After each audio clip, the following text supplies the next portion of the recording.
kita udah sampai di lembah kita dan sekarang kita mau belajar tentang anatomi lebah. Oke, bye-bye. Kita habis cuci tangan guys, kita mau lihat lebah. Lihat lebah. Kita mau belajar anatomi lebah.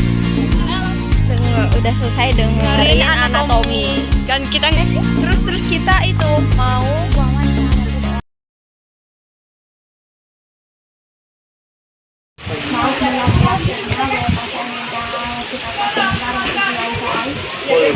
Di sini saya akan mewawancarai tentang hak sosial dan peraturan internasional. Jadi, pertama-tama apa pekerjaan kakak saat ini?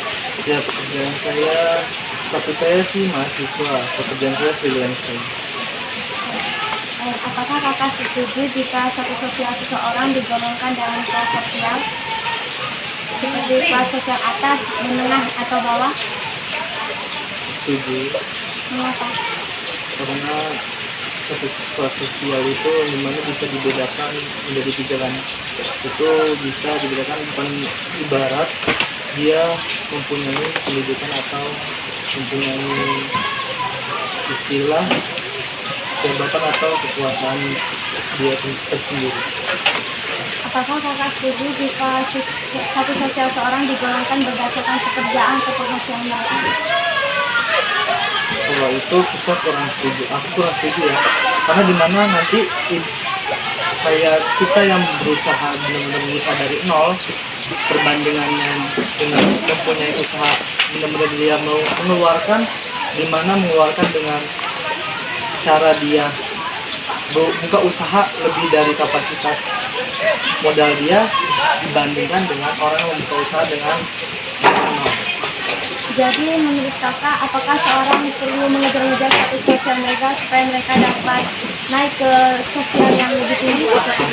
Itu saya sih Jadi sekarang kita berkait yang aturan, apa saja aturan penting yang harus diikuti pengunjung di sini? aturan-aturan tidak terlalu padat, cuma ya kita tetap harus menjadi posisi di sini. Siapakah yang berhak membuat peraturan-peraturan di sini? Hak itu ya kita sebagai karyawan di sini, kita ikuti aturan dari ownernya saja. Apakah aturan ini dibuat berdasarkan aturan pemerintah? Ya, aturan pemerintah di mana udah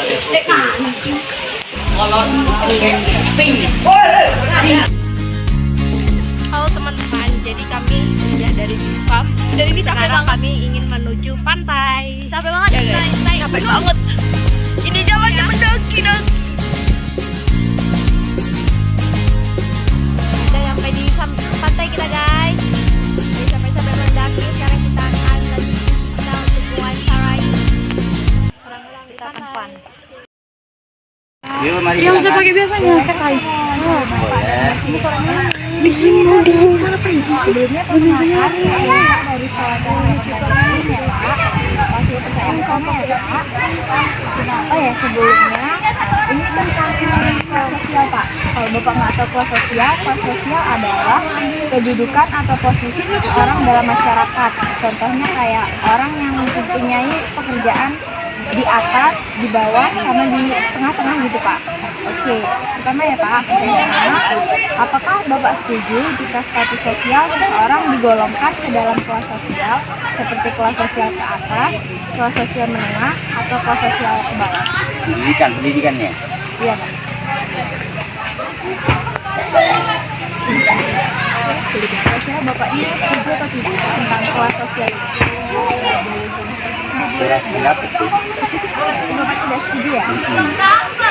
Kalau Bapak tidak setuju, menurut Bapak, apakah perlu seseorang mengejar-ngejar status sosial agar berada di kelas sosial yang di atas?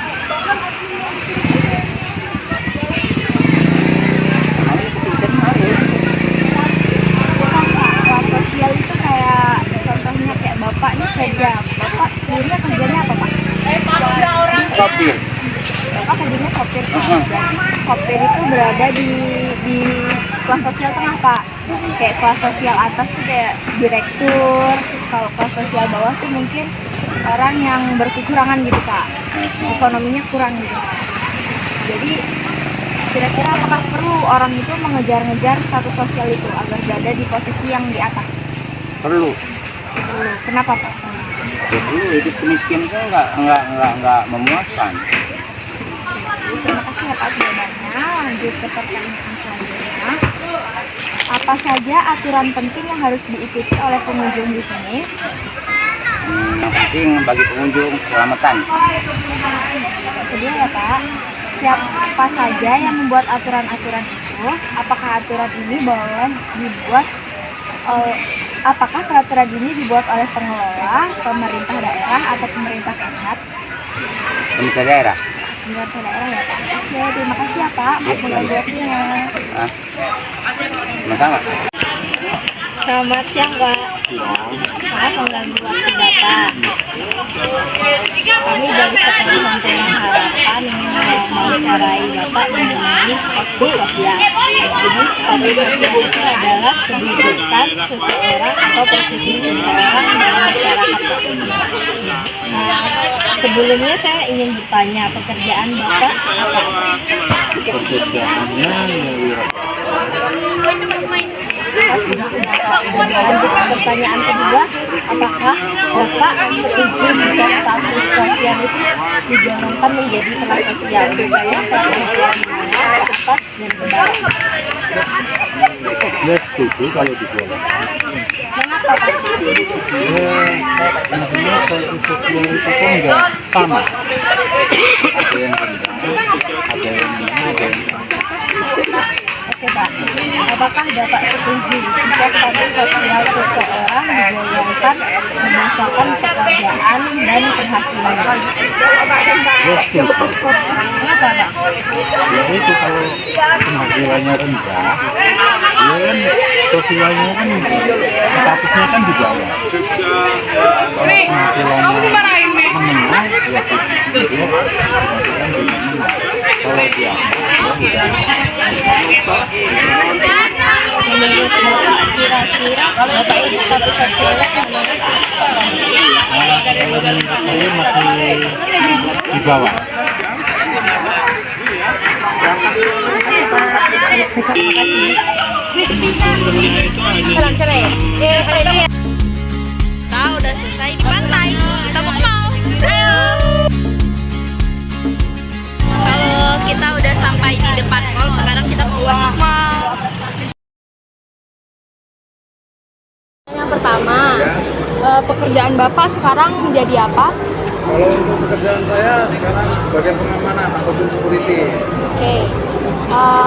Pertanyaan yang kedua yaitu apakah Bapak setuju jika status sosial seseorang digolongkan ke dalam kelas sosial, yaitu kelas sosial atas, menengah, dan bawah? Apakah Bapak setuju? Kalau menurut saya ya setuju aja sih. Ya, mengapa Pak? Kenapa Pak? Ya Alasannya? karena setiap ini kan berbeda-beda, jadi bisa digolongkan. Kalau untuk orang ibaratnya orang yang menengah ke bawah, dan menengah ke bawah bisa digolongkan sebagai warga ataupun masyarakat yang sederhana lah ya. Jadi kalau yang menengah ke atas ya bisa digolongkan sama orang yang berduit lah ibaratnya, profitnya yang agak gedean gitu. Oke. Kemudian menurut Bapak setuju atau tidak jika status sosial seorang digolongkan berdasarkan pekerjaan atau penghasilannya? Status sosial Digolongkan berdasarkan pekerjaan dan penghasilannya. ya setuju aja. Karena kalau ibaratnya kayak saya gaji ibaratnya saya pekerjaan sebagai security ini, gaji ya umumnya lah UMR. Kalau mau minta lebih ya syukur kalau emang dikasih lebih, tapi ya umumnya aja lah. Oke Pak. Kemudian pertanyaan yang selanjutnya tentang peraturan Pak. Jadi apa saja aturan yang penting yang harus diikuti oleh pengunjung di sini? aturan yang penting yang harus diikuti oleh pengunjung di sini. Ya, pengunjung di sini. Pengunjung yang utama itu Mbak ya, peraturan yang pertama itu yang berkunjung di sini, yang pertama dilarang untuk membawa sajam, Ya. senjata tajam.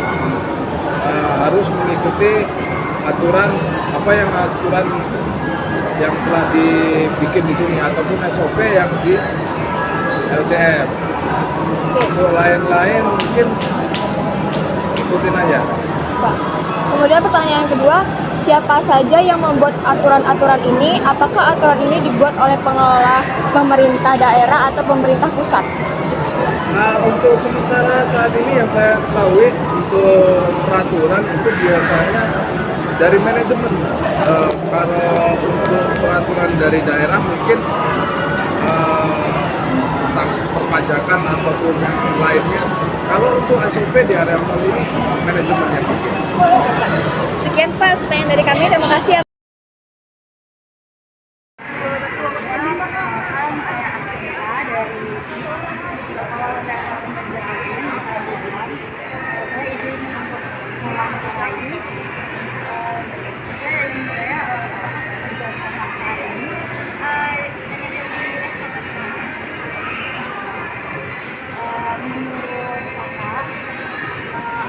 Apakah kakak setuju jika status sosial seseorang digolongkan ke dalam kelas sosial seperti kelas sosial atas, kelas sosial menengah, dan kelas sosial bawah? Karena supaya kita tahu itu seluruh orang yang digugurkan di setiap perbedaan status sosial, dan kalau misalkan ada status sosial menengah ke bawah, nanti pemerintah bisa menargetkan bantuan atau ketika misalkan ada pajak, berarti status sosial yang atas itu tuh yang 450. Tapi ya jika status sosial seseorang digolongkan ke dalam pekerjaan atau penghasilannya